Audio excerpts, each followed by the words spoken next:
Guy Magar is a writer, director, and producer who's had a long-running love of horror. Born in Cairo, Egypt, his family moved to the US when he was 9.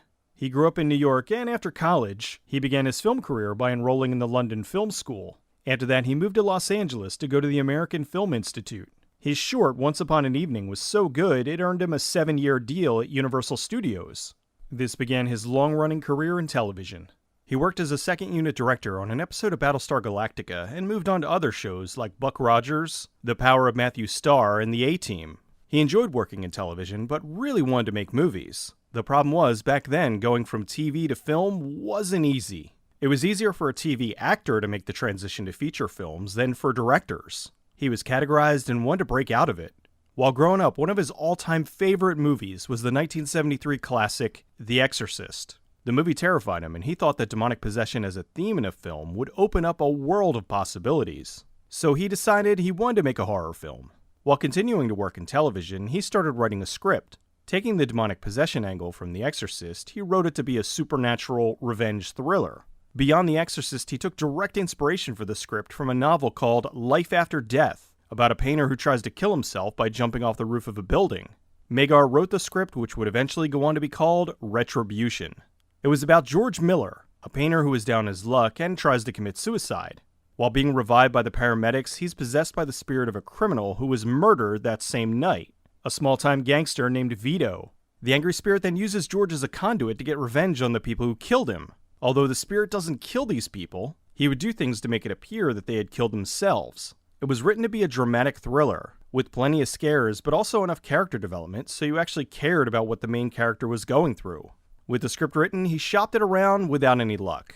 Since he had only worked in TV, he was having an incredibly hard time finding a producer who would invest in the film. No studio wanted to back a feature film from a TV director. Since he wasn't having any luck going the studio route, he knew he'd have to fund the film independently. It took 3 years until he finally found an investor, a wealthy businessman who believed in his vision and secured him a $1.2 million budget. For whatever reason, the investor chose to remain anonymous. With the script written and the budget in place, he could move ahead with the production. To keep the budget low, he hired the best non-union workers he could for the crew. The entire film hinged on the main performance of the character George Miller.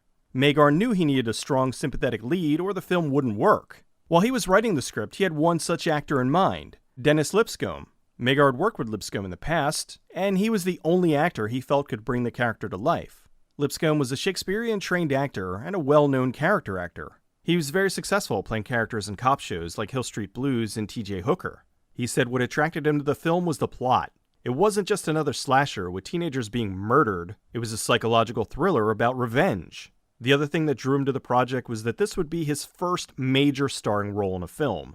For Angel, the hooker with a heart of gold, Magar hired Suzanne Snyder. Snyder had just finished Weird Science and Night of the Creeps, so this role would be a departure from her usual stuff. He cast Leslie Wing as Jennifer Curtis, the doctor trying to help George.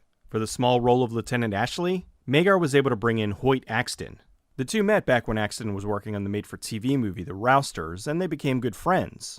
Beyond acting, Axton was a very accomplished country and folk singer. He also wrote the songs Joy to the World and Never Been to Spain for the band Three Dog Night.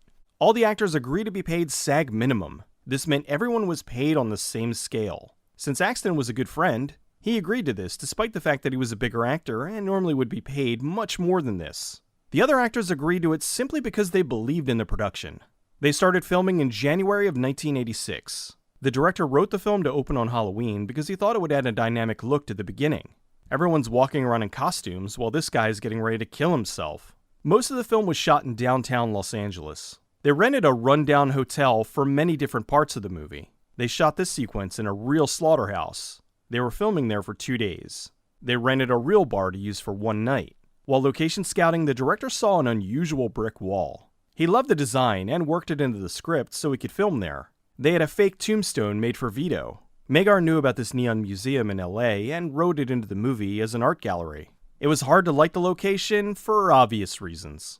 The art director built this giant tiki head, which ended up just barely fitting into the set. It was made out of cardboard and painted to look like stone. They had ducts built into the eyes that sprayed out fake blood. They found a church they were able to rent for half a day for this scene. The garage in the movie was really a power plant they redressed. They rented out the VA hospital in the Westwood area for the film, a location that had been used in numerous movies. They did have some sets for the film. The apartment was a set because they needed to destroy some of the walls, and it was easier and cheaper to do that as a set. Magar had Lipscomb play his role in two ways. He's meek and sad when he's George, but much more arrogant and conniving when he's Vito. Since this was low budget and also 1986, all the effects were done in camera. Magar hired Kevin Yeager for the special effects. Yeager was still new in the industry at the time, and this was his first design job. The effects he designed were costly, so the team could only afford to do them once. So each of the big gore scenes in the film were done in one take. Yeager built a cow carcass for the actor to get into for the slaughterhouse scene.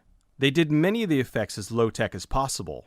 Fans, lights, fog machines, and so on. They did do some basic effects that still look good, like a few double exposures. The glowing eyes of George was done in camera. They went to an eye doctor and bought a liquid they used to see inside the eyeball. They soaked contact lenses in the solution and gave them to Lipscomb to wear. Then they lit the room with a black light, which made his eyes glow green. One of the more expensive scenes in the film was the shot with the out-of-control bus. They hired a stunt driver to drive the vehicle into a fountain they built for the film.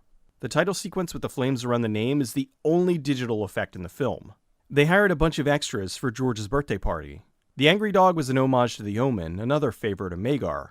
The newscaster mentions Police Captain Ed Magar, who was the director's father. Magar also put both his parents in the movie as the lost couple. Magar was a fan of Hitchcock, so he put himself into the movie. He has a cameo as the taxi driver, a character he'd put into each movie he directed after this. The director had some fun with the side characters in the film. There's a priest who doesn't believe in possession. You can't be serious, Dr. Curtis. Are you suggesting that your patient is possessed? By whom? Or what, as the case may be. And the room full of doctors smoking cigarettes. The music was composed by Alan Howarth, who frequently collaborated with director John Carpenter, so it has that familiar sound.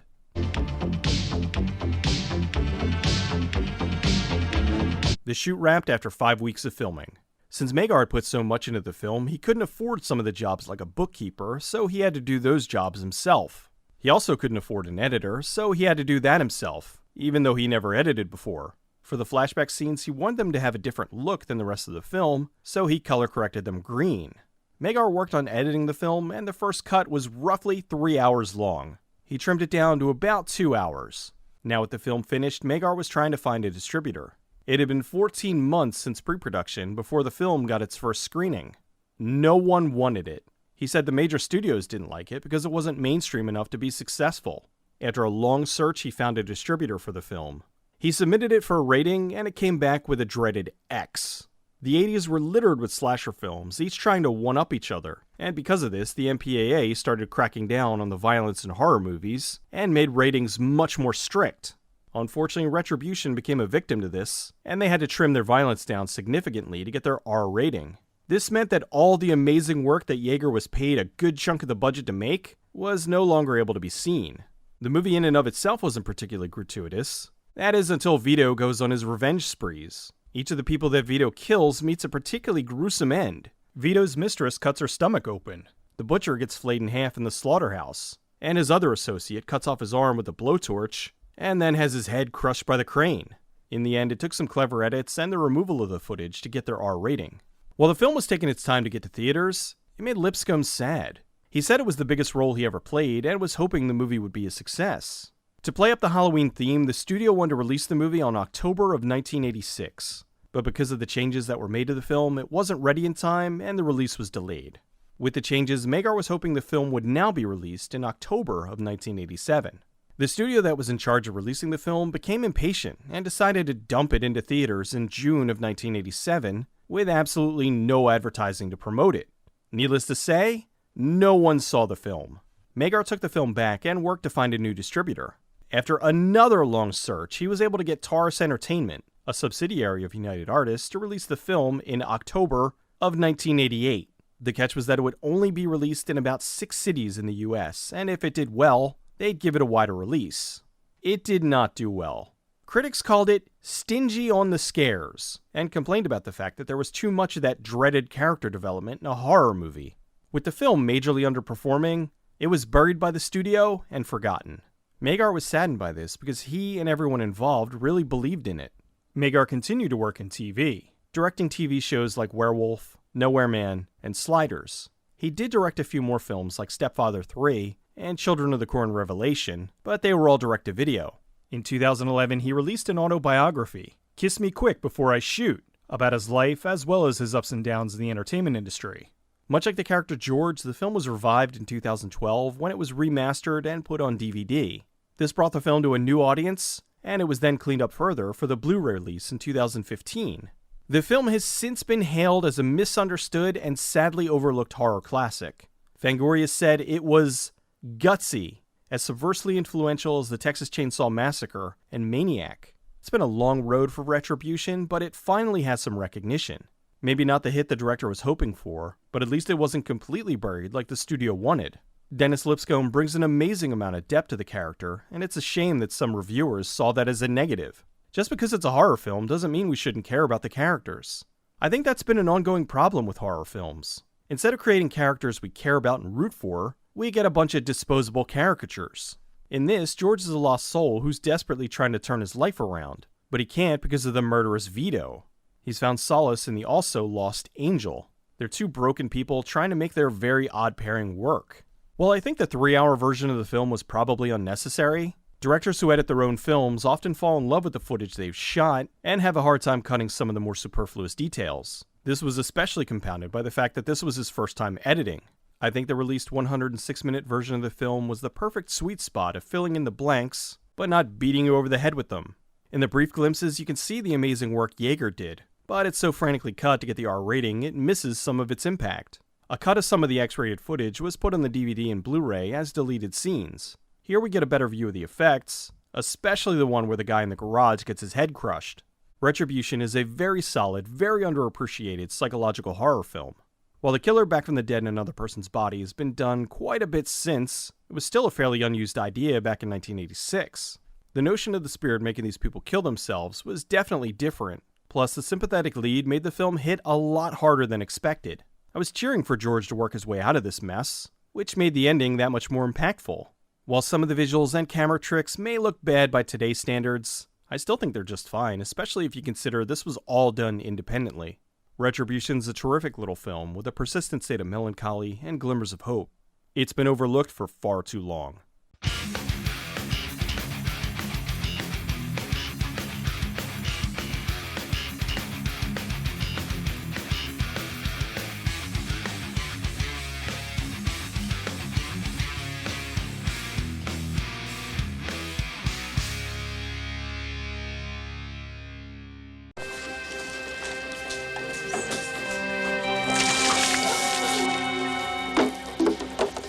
What the hell was that for?